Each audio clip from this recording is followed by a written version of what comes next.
Hello, friend, and welcome back to Energetically Speaking. I am so excited for today's episode, but first and foremost, I hope you are having an amazing day wherever you are. Today's guest was a dream guest of mine. I literally was so excited when she said yes to being on the show. It was just such a magical moment for me. So today's guest is Reese Evans. She is the founder of Yes Supply, the course that I went through last year that completely changed my life. It changed my perspective on life and the way that I saw myself, honestly. So I'm so excited to share with you everything we talked about in this episode. We talked about so much. We talked about mindset, subconscious programming, how to speak to your child and to work with your children in a way that's really supportive of their subconscious mind and programming. We talked about manifestation, intuition, and oh my gosh, so much stuff. Becoming the version of yourself that can create the life you want to live. We talked about so much good stuff, and I'm so excited to share all of it with you. I think this is going to be such a powerful and impactful episode for you. So save this one, come back to it at a later time, take so many notes when you're listening to this episode, and I hope you enjoy it as much as I did. All right, let's dive into it. Okay, hello, and welcome, Reese Evans, to Energetically Speaking. Thanks so much for having me. I'm excited to be here. I am literally so excited to have you on. You were one of my dream guests to have on, so I'm so excited to have you here. For those of you who might know or might not know, I went through the Yes Supply method, which Reese is the founder of, in late 2025 to early 2026. So I knew, I was like, I have to have her on the podcast to talk about the subconscious mind, mindset, and all of the things. Oh, thank you. Yes, it's so great to chat with you because you're one of our students, so you get it. So I think we're going to get into some really juicy stuff today. Yes. Okay, so right off the bat, I know I talk a lot about the subconscious mind and mindset, but for the person listening who doesn't quite understand what the importance is of the subconscious mind, mindset work, and what programming, conditioning, all of that juicy stuff is, could you explain it to that person in a way that they're easily able to understand? Why I think the subconscious mind is so important and why it became so important to me is because our subconscious mind is running 95% of our life. It's the majority of things that we do comes from our subconscious mind. So if we want to change our life, change our health, change our relationships, change our finances, we really need to look at the subconscious programs that are running our life. And one of the big reasons why I'm passionate about talking about it is because I feel like it's a crime that more people don't know about it, right? It's like we go to school and we learn like Pythagorean theorem, isosceles triangles, and all that's well and good. But why are we not learning about the aspect of our body, of our being, that's running the majority of our life? So most people, like when you wake up in the morning, you probably go through the same habitual, you turn off your alarm, you go brush your teeth with the same hand, you tie your shoe with the same hand, you make breakfast in the same way, you drive to work, and you don't even really have to think about where you're going, and then the car just ends up there. You do so much of your life on autopilot. And so when we have that self-awareness, we can ask ourselves, am I moving on autopilot toward the life that I want, or am I not? And with the conscious awareness of our programming, we can shift that so that we are moving on autopilot toward the life that we want, the outcomes that we want. Yeah. And how much of an importance is it? So when someone experiences, say, a difficult childhood, there was a traumatic event in childhood in some way, or a difficult situation in childhood, how does that play into how they run off of how they live their life essentially as an adult today? How our memories and experiences form our identity in childhood, it defines to us what we think is normal, right? So if I love to use the example of like Kylie Jenner, for example, right? A lot of us might think $100,000 a month is a lot of money.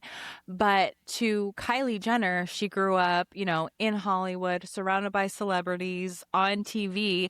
$100,000 a month probably doesn't even cover her landscaping Yeah. and chefs, right? Because that's normal to her. Or if somebody grew up in a household where their parents were fighting all the time, they might think it's normal that love is toxic or love equals pain. And our subconscious mind will support us in whatever it is that we think is normal, recreate that. So unfortunately, if someone doesn't have that awareness, they'll recreate painful relationships or lack or whatever it is, because that's what they think is normal. That's how they think the world is. Yeah. Yeah. And I can remember you talking about in Yes Supply, being told or feeling like you were a shy kid when you were Yes. younger. And I had a similar experience where a lot of people just kind of categorize me as the shy person or the introverted person. And I really took on that identity. And for much of my life, I became the shy girl or the introverted girl, the person that didn't really want to go out, really didn't want to do much. And I didn't realize until much later, really until Yes Supply, how much that was compounding over my life. So what would you say the first step would be for someone who wants to start looking or becoming aware of the programs and the patterns that they run off of, but might not even realize they are? I love that you share that. And thank you so much for bringing that up about that self-talk, right? Of being shy or telling ourselves, I'm not interesting. Nobody's going to be my friend, whatever it is. So I had that realization, realizing I'm creating my own self-fulfilling prophecies. So whatever our self-talk is and the stories that we're telling ourselves in our head of like, I'm not smart enough, I'm not good at math, I'm the shy one, I'm the this one, I'm the that one. Through the Pygmalion effect, it's we create our own self-fulfilling prophecies. So I was like that too. I was always telling myself, I'm shy, I'm not interesting, no one's going to want to be my friend. And so when that was my inner self-talk, that affected how I acted. So if I would go to a networking event or party, how do you think I would act? I would be awkward. I would be standoffish. I wouldn't start conversations. Therefore, that affected how people saw me and how they acted towards me. And then what I would see is, yep, I was right. Nobody is talking to me. And then that would create a cycle of me getting the same result. And so what we can do once we have this awareness is we can stop the cycle. We can say to ourselves, is this story that I'm telling myself what I want to be my truth?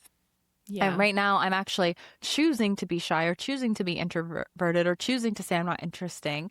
Can I actually shift into being more outgoing or being more forward thinking? And so that's exactly what I did. I had this shift in my mind where I was like, instead of telling myself I'm not interesting, I'm just going to go and I'm going to become interested in other people. And I just started going. And if I saw somebody else who was kind of quiet or shy, I would just go start a conversation with them. And before I knew it, I was making more friends and networking and, having opportunities come to me because I didn't let my results dictate how I showed up. I started to show up differently, and then that dictated my results. Yeah. Yeah. And I think that's so powerful. I've had so many experiences, and I try to explain to so many people how powerful it is to literally just try to be the person you want to be. I use a lot of words like embody, empower, there's a lot of words you can use, but really just giving it a shot, just going for it. I remember I went to an event, it was a podcast retreat, and I remember the day before I wasn't going to go because I didn't feel like I belonged there. And I ended up going. I decided I was going to do it. I was going to go.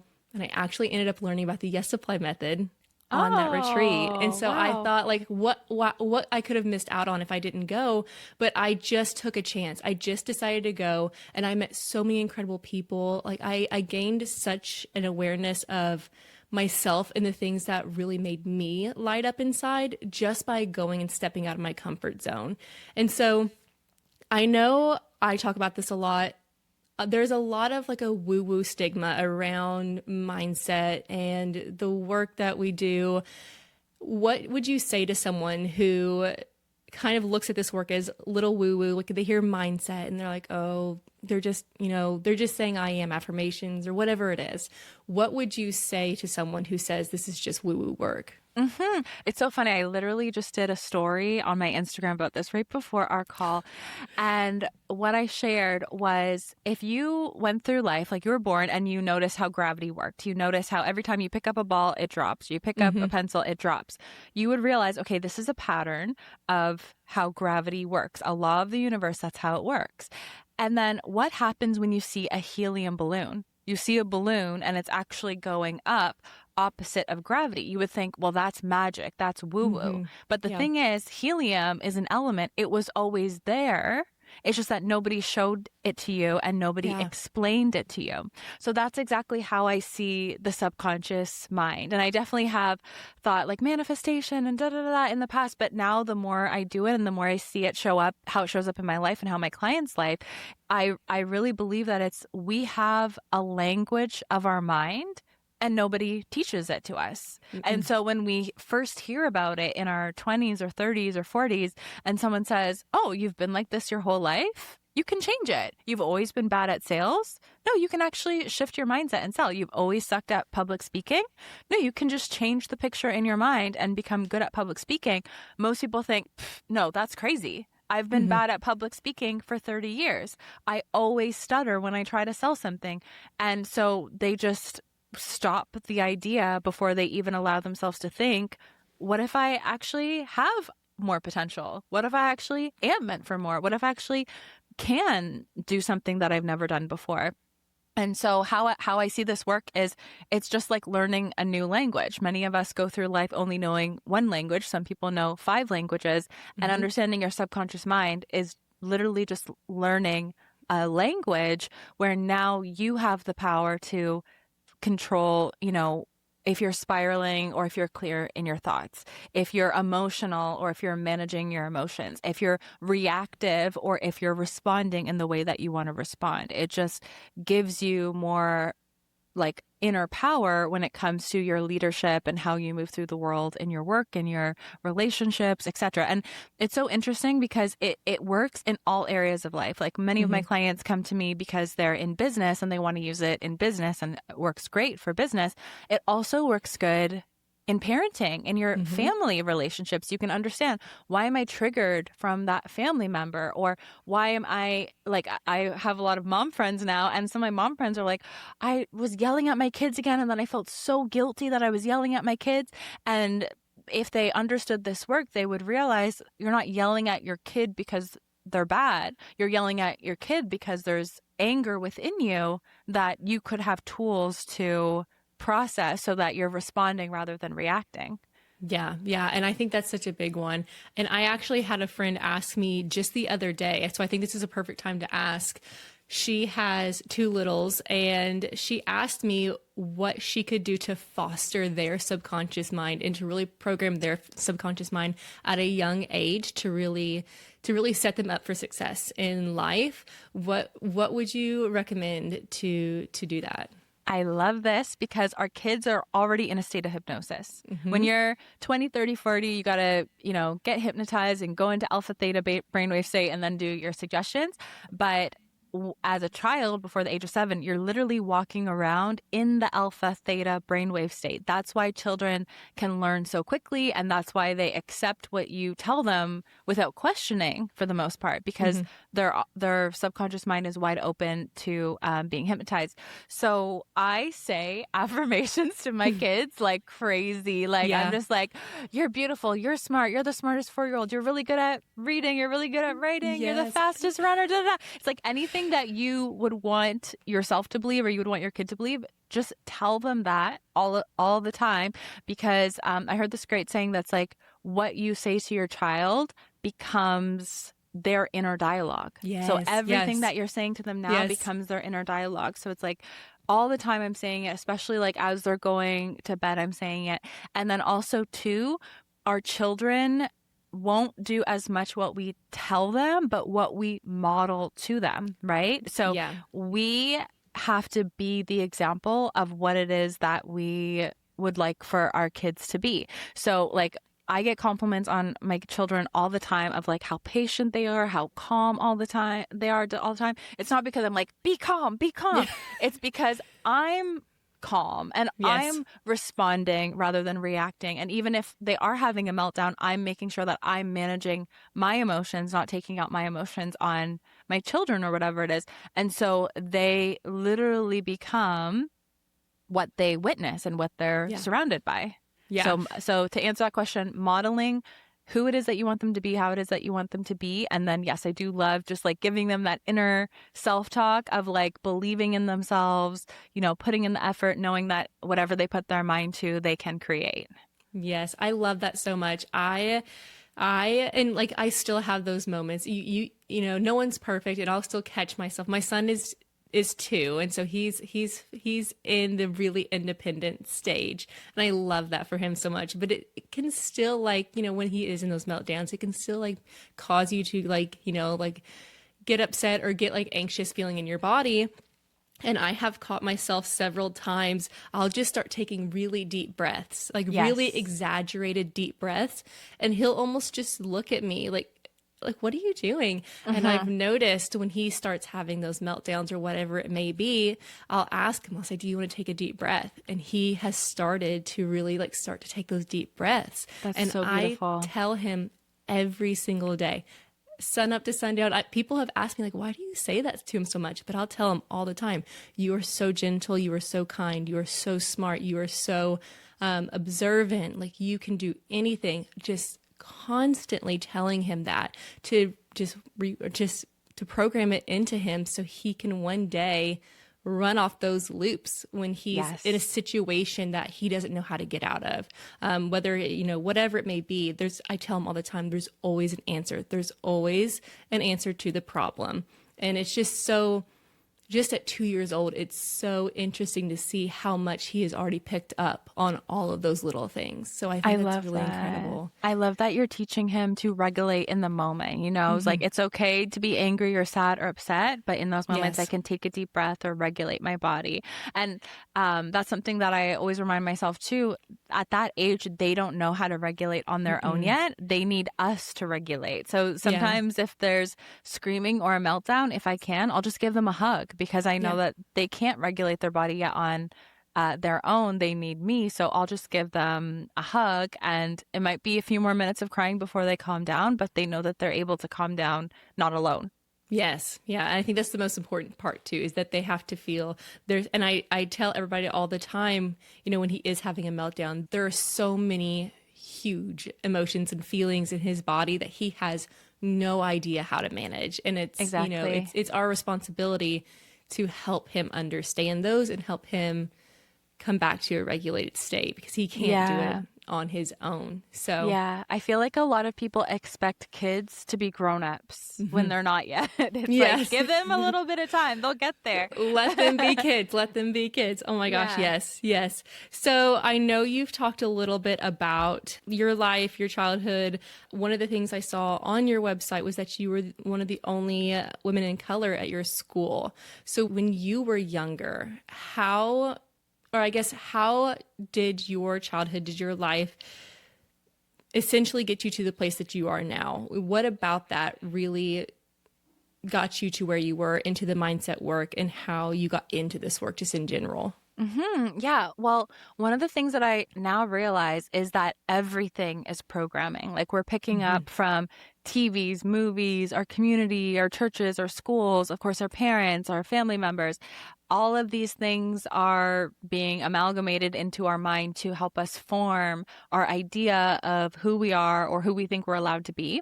And so growing up, I remember going to shop for Barbies and never seeing Barbies that looked like me, or watching movies and never seeing someone that looked like me be the main character. And what that did to me is, without saying it flat out, it was telling me like, Reese, you can't be the main character. You have to be the sidekick, or you have to be like the backup, right? And so it's interesting because we see all of these examples, and then we kind of grow up just putting ourselves in the box that we think that we belong in, rather than, who we're capable of being, or reaching our potential.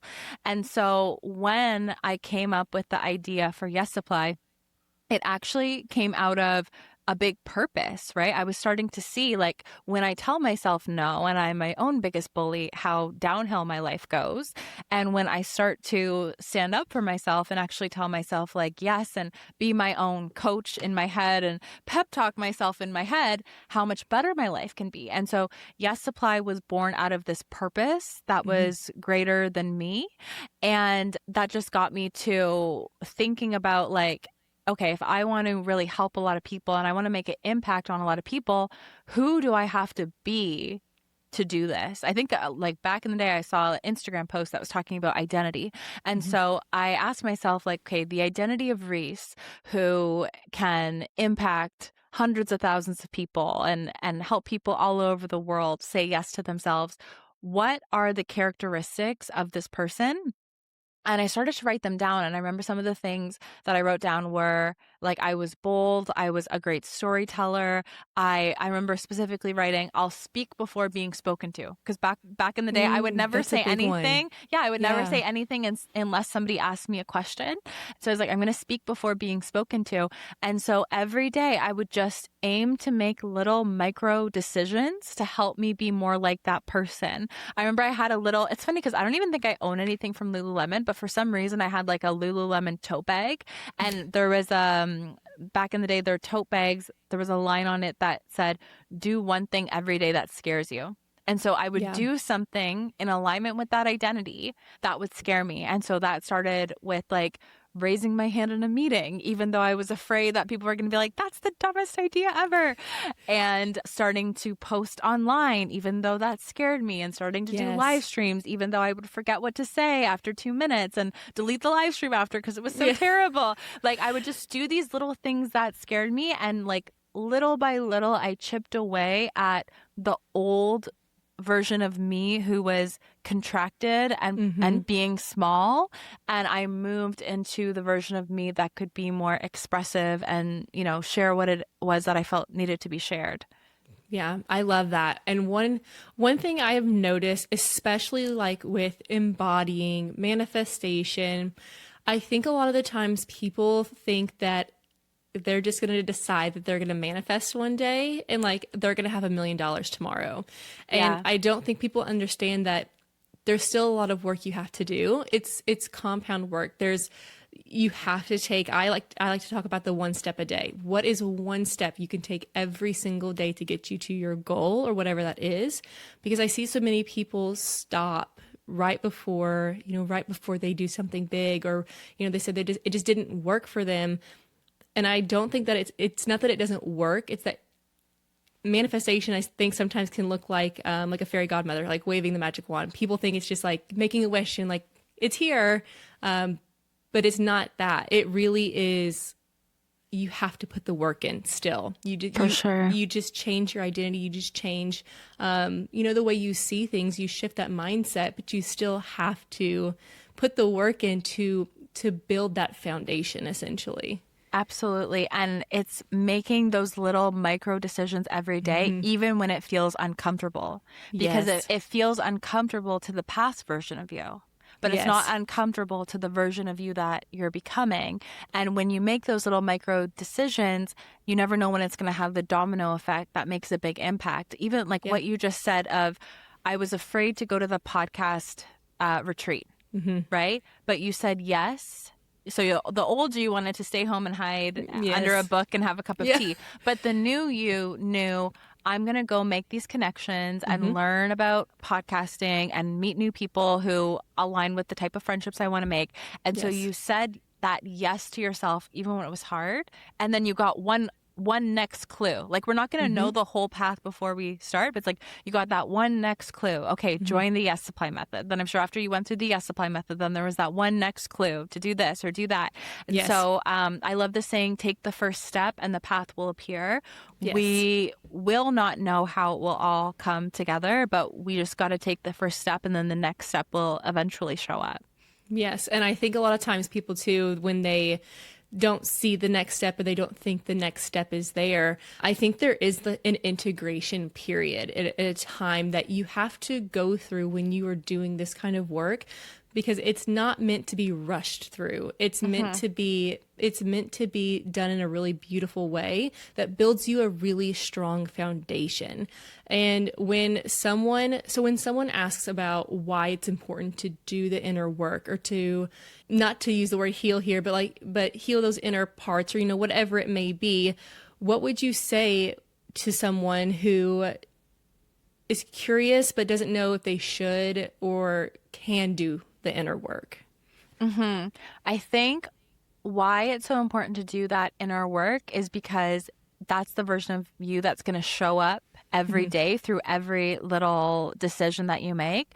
And when you do the inner work, you're priming your reticular activating system, right? So if the old version of you grew up in lack, or grew up with toxic relationships, or grew up thinking health is out of reach, your RAS is programmed for that. And so as soon as things feel hard or overwhelming, it's like, you know what, it wasn't going to work out anyway. I'm just going to binge Netflix. I'm just going to eat the whole cake, or like whatever, you know, whatever the old version of you would do. But when you do the inner work, you're priming your mind to be like, you know what, even if it's hard, my purpose is worth it. Or even if I failed on that one thing, at least I learned. And then you're navigating the ups and downs of life, not being so hard on yourself and not falling back into old behaviors, but you're giving your brain an option of like, this can be the behavior that I do instead. I feel like social media is such a good example of that, because, you know, it can be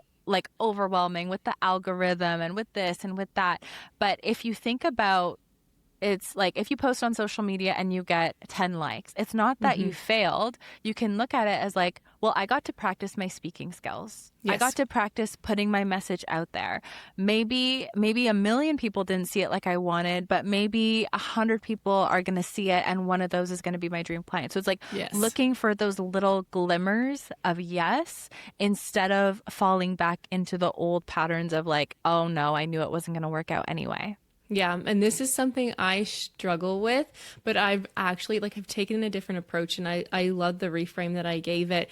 But I struggled when I started posting. I was like, I only got like 5 likes. I only got 10 likes. This one got 2 likes. This one got 150 views. And I was really tying my self-worth to how many likes I got on Instagram. And I heard someone say it on Instagram, and I really liked it. And they said, you know, even if it's 10 likes, that those are 10 human beings that hit a button because they liked what you put out there. Those are 10 actual human beings. It's not just 10 little hearts. It's not just 10 little clicks. It's 10 human beings that paid attention to you and that are interested in your work. And so being able to look at it that way has helped me so much. And it's actually given me almost this like assurance that I can put myself out there and be safe and do it in a safe way.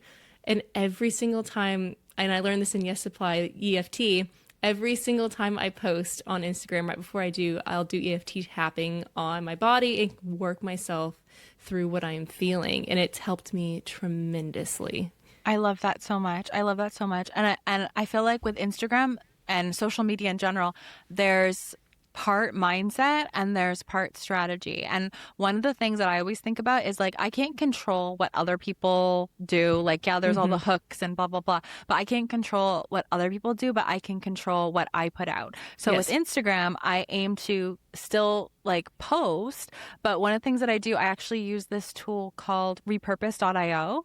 So I post and it goes on TikTok, and then the service will automatically put it on Instagram, Facebook, YouTube, Oh, that's so cool. Yeah. So then it's like, I can just focus on me sharing whatever I feel like is important to share. And then I let the little robot put it on all the platforms. And it's so interesting because sometimes it'll do bad on TikTok, but then it'll do good on Instagram, or it'll do bad on Facebook, but then it will do good on YouTube or whatever. So it's like, we just focus on the outputs and, you know, trust that there's going to be that compound effect.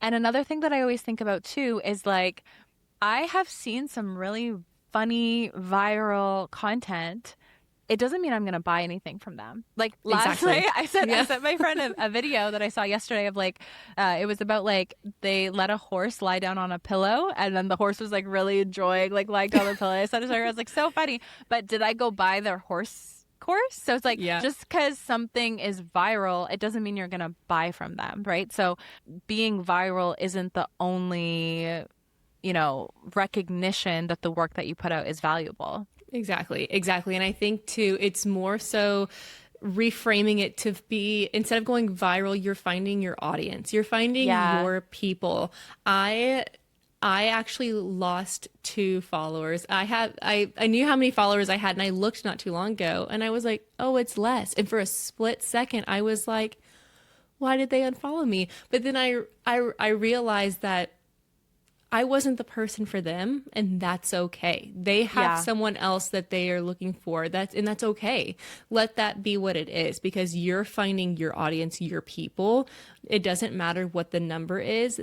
Those are real human beings, mostly, unless they're, AI followers. But that aside, those are real human beings that are giving you like their time, their energy. Like it's something to take seriously and respect, in my opinion. Absolutely, absolutely. And everyone's navigating their own things. Like I've seen people get unfollowed because they got pregnant, because other people are maybe navigating pain around infertility and they just can't stand to look at that right now. It's not that that person's not good or not valuable. It's just everyone's navigating their own stuff. Yeah. Yeah. Yes, I totally agree. Nikola Tesla once said, if you want to find the secrets of the universe, think in terms of energy, frequency, and vibration. And that is exactly what I'm doing over on my Substack, Everything is Energy. Because if everything is energy, that includes you. Your thoughts, your emotions, your beliefs, and the way you experience the world around you. And it also includes the people we love who have passed on. One of the things I'm going to teach you inside of Everything is Energy is how you can start communicating with your own loved ones through signs, how to ask for them, and how to recognize ways they may be already trying to communicate with you. Every week I'm sharing articles exploring why the woo works and how understanding your own energy can completely change the way you move through your life. So if any of this makes you even a little bit curious, come hang out with me on my Substack, Everything is Energy, at clairekellums.substack.com. You can subscribe for free or become a paid subscriber to get access to my full content library and all of my weekly articles. That's clairekellums.substack.com. Okay, now Reese, you are running an 8-figure business. How are you able to hold the mindset of someone who is running an 8-figure business? Because I'm sure when you first started, you were not the same person that you are today, and you've had to grow in so many areas of your life, I am sure, along the way. So how are you able to hold that idea, that wealth, without feeling like, oh, I'm going to lose it all, or I'm going to, panic and something's going to happen? I think there's a lot of components to it. So a big part of it is purpose, right? When I started Yes Supply, I had the purpose of, if one more person can hear the power of saying yes to yourself, how much that opens up doors for you, how much that opens opportunities for you. You get to finally see your potential and what you're capable of. So whether I'm navigating ups or downs, I always go back to having this purpose. And like, this is the thing that I want to share. Like, even if I was doing something else, this is the thing that I would tell my friends about or tell my family members about, because I believe in it so much. So I think, especially if somebody wants to grow a coaching brand or a personal development business, it's really important to have a clear why and a clear message that you want to share. That's so important. And then in terms of the business aspects of it, I think it's really important to have like clear systems. So one of the things I actually learned when I used to work in retail was there are 6 areas of business. So you want to look at your operations, your sales, your customers, your marketing, your client fulfillment and client experience. And you want to be able to map out, how are all these areas, what do these areas look like if they're working optimally? And then be able to kind of pinpoint, like, where do things need to move or where do things need to shift? I think where a lot of people get lost in business is they look at business as this like one kind of clump of information, and then they say, oh, my business isn't working. And a lot of the time too, they make it about themselves, right? So Yes. I suck, I'm failing, da, da, da, da. Whereas I love when you chunk it into different aspects, then you can look at and say like, okay, my customer experience is actually working and my marketing is actually working, but my sales isn't working right now. So let me zoom in on that or shift that. Or my Instagram is getting a lot of likes, but people aren't converting or whatever it is. Let me zoom in on that. So I find it really helpful when you look at those different 6 areas of business. And then that helps you kind of zoom in on what needs to be fixed instead of making it about like, I'm not good enough, or people don't like me, or I'm rejected, or whatever it is. And that's why in business there's strategy, but there's also your mindset, right? Yes. Because your mindset and your ability to coach yourself through different things and navigate yourself through different things is what's going to help you keep going, because there is going to be managing people, having to have tough conversations.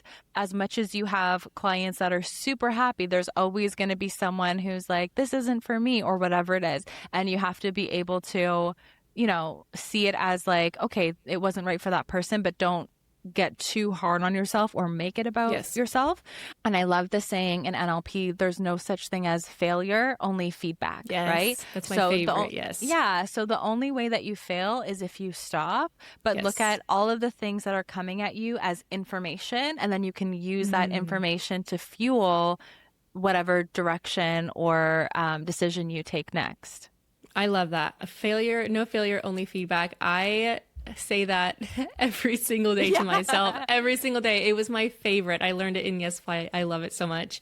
It's such an incredible reframe too, because I look at everything now, everything. I'm like, I didn't fail. This is just another way. And I love, is it Thomas Edison? Oh my gosh, that created the light bulb. Yeah. 10,000 tries. Yes. He found 10,000 ways not to make a light bulb. I love those reframes, and I love saying stuff like that, because it gives you like the idea that there's another way, and you just keep looking for another way. So what would you say to the person listening to this who is they feel they're at the very beginning of their journey? They don't know maybe their purpose, or maybe they're listening and they're like, I would love to have a life like that, but I don't feel like I have a purpose or a passion or an interesting story.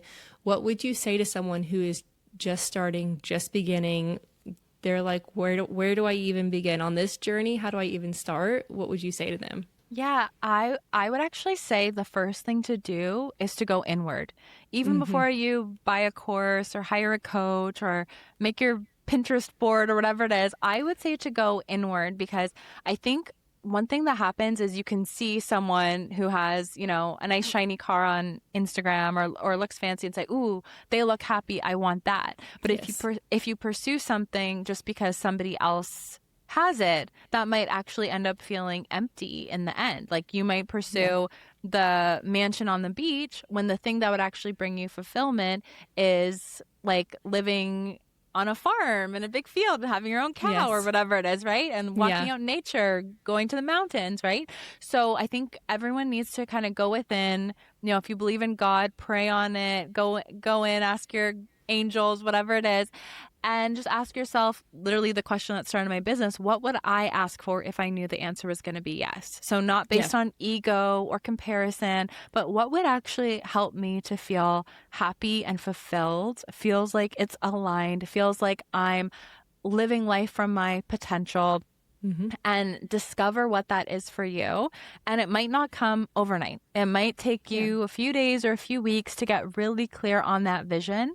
But when you have that vision, I used to work a lot with Bob Proctor, and he would always say, there is a place. So when you have that vision of like, this is how my life is going to be, the fact that you can think about it, it means that on some level it already exists.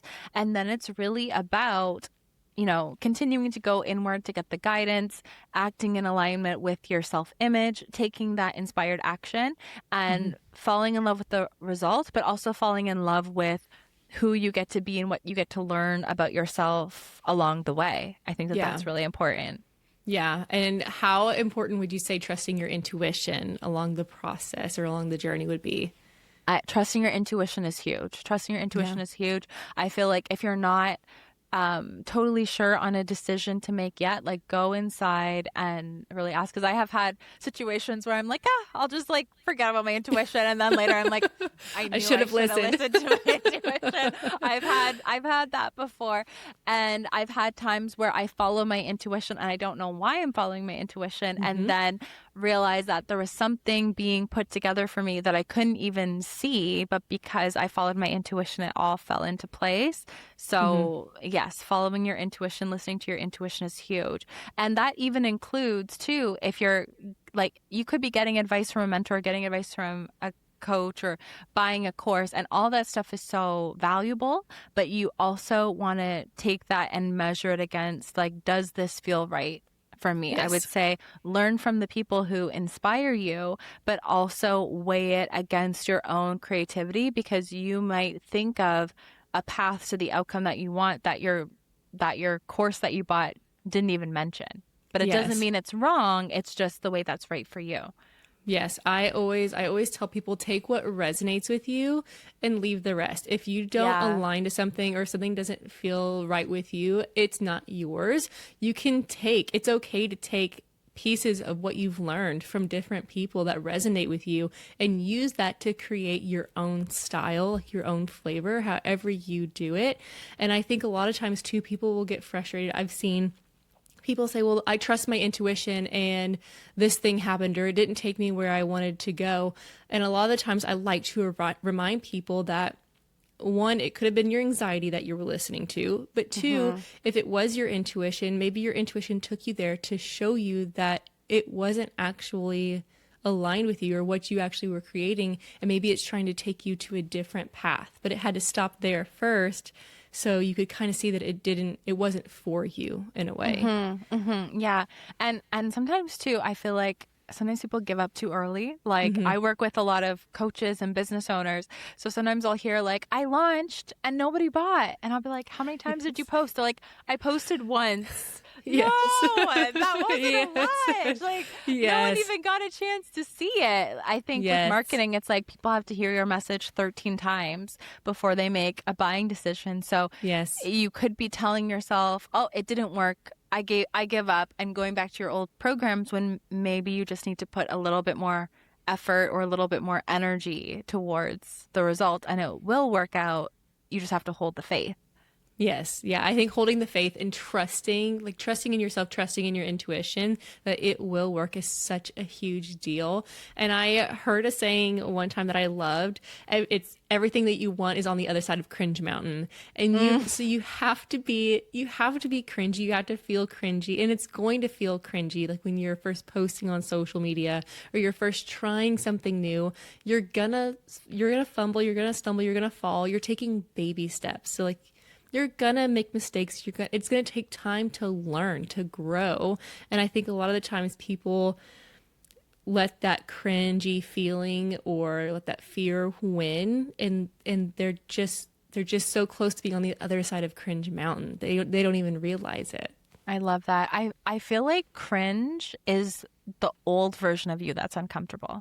So it's like, for me, like the old version of me that was shy, would never talk, would definitely think posting on social media was cringy or scary. But the version of me that I wanted to become, that has a personal development business, posting on social media is totally normal. You don't even think about it. It's just like you pick up the phone and you make a video the way you would pick up the phone and FaceTime your mom.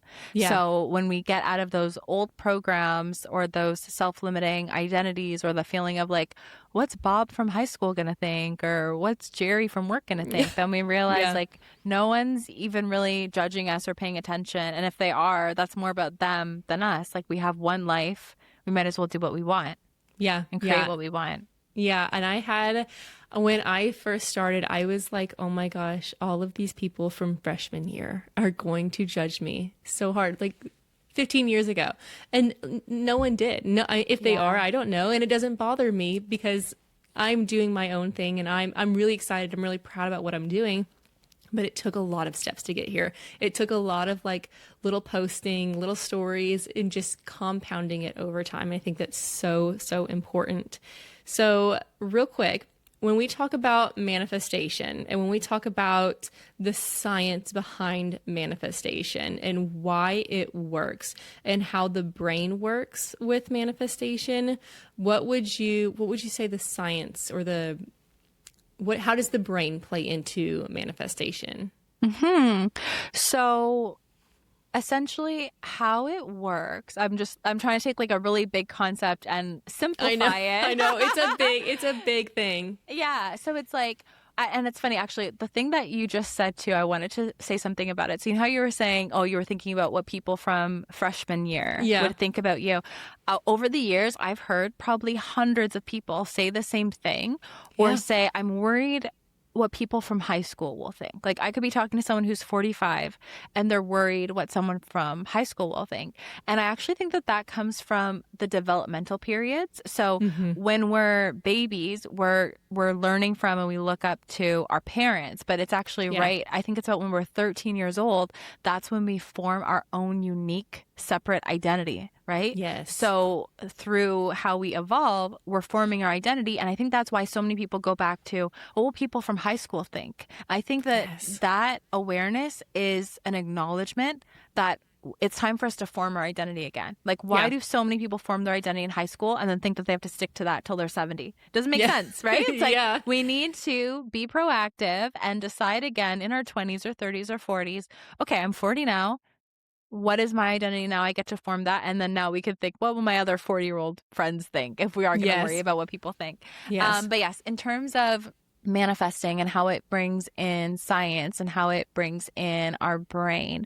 So when we're creating something, it really starts off with like getting clear on the vision, right? Getting clear on the outcome that we want. Maybe it's certain health or relationships or money or business or whatever it is. So we get clear on it. Now, if somebody hasn't done any inner work, their brain is instantly going to say, well, that's unbelievable. That's crazy. That's never going to happen. And then they're going to revert back to old patterns and they're going to be the person who they've always been, have the same habits that they always have. And so that makes it impossible. It's not that it actually is impossible. It's that they've told themselves that it's impossible. And so they created their own self-fulfilling prophecy, because as humans, we evolved to continue to perpetuate whatever is familiar, right? Yes. So if a certain amount of money, a certain health, whatever is familiar, our subconscious programs will just continue to run that program. So how we create something new is the first time we say the new goal, it might sound crazy. And we say to ourselves, it's not that it's impossible. It's nothing that's big or small. It's our thinking that makes it so. So we can set the goal, and the very first time we think about it, it is normal for us to say, that's crazy, that's big, da, da, da. And it's a self-awareness that now we just have to program our mind to align to it.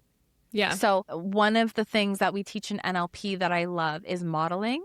So modeling is essentially saying, if somebody else can create that success, they did that because they have a certain strategy. I can implement that strategy and I can imprint that success in myself. So if you have a certain goal and you don't yet know how to get there, one approach that you can take is look at somebody else who's done it. Obviously, don't copy them, but look at their strategy. And success always leaves clues, right? So if somebody wants to become a successful chef, you don't have to be like a rocket scientist to know, like, their daily habits are going to include cooking, maybe reading cookbooks, looking up new ingredients, making beautiful meals, and somehow getting their message out there so that they become famous, right? Yes. And so you can kind of reverse engineer and think about, like, what would be the steps that I would need to take to actually do that? And so, and now with AI, it's even easier. If you want to become a successful podcaster, a successful chef, a successful coach, whatever it is, ask AI, what's the strategy to get here? It'll give you 75 strategies that would all work. So now that you have the strategy, the plan, the habits, now is the mindset part of you actually have to be the person that does it. And this is where a lot of people get stuck, because they plan and plan and plan. And then when they go to do it, then the fear takes over and then they don't actually do the thing. So this is where the subconscious work comes in, where it's like when the fear takes over, you don't say, oh, I'm afraid it won't work out. I guess it won't work out. Let me go back to my old patterns. You say, okay, that fear is a normal human experience, just like we evolved to be afraid of like a lion eating us or a bear eating us. That's a normal human experience, but I'm going to use these tools to reprogram that out. So with the work that we teach, that might look like submodalities, changing the picture in our mind so that showing up on social media feels fun and enjoyable instead of scary, or using neural energetic encoding to go to the root cause of where we decided that showing up is a threat and just shifting it so we realize showing up is expression.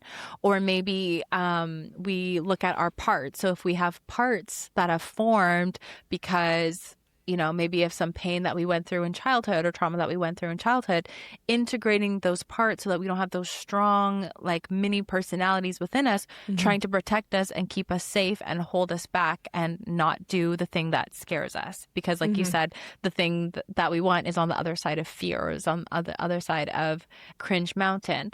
And so when somebody can reprogram their mind, and you were asking about the science, this is where the science comes in. So let's say somebody wants to do something, but they're like, I don't feel like it, or I'm feeling fear. We did a study on anchoring. Anchoring is a technique where you can let yourself feel a certain way.